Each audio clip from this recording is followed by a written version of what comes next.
中间，中间，好，你的左手边，来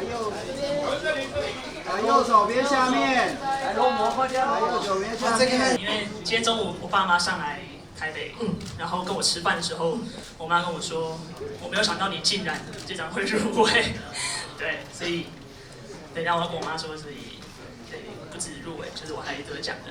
那这张因为是我自己的第一张全创作跟制作，所以意义特别的不一样，所以我也要非常谢谢这张专辑的共同制作人乐伟跟三苗，对，然后也谢谢。不一样的地方在于他老了。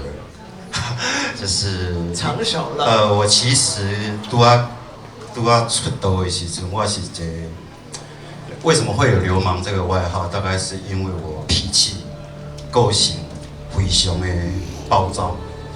那种暴躁不是对人，而是对整个社会、对这个世界的不公不义的现象，我会觉得很愤怒。我会用很直接的方式去表达。我等到有一天。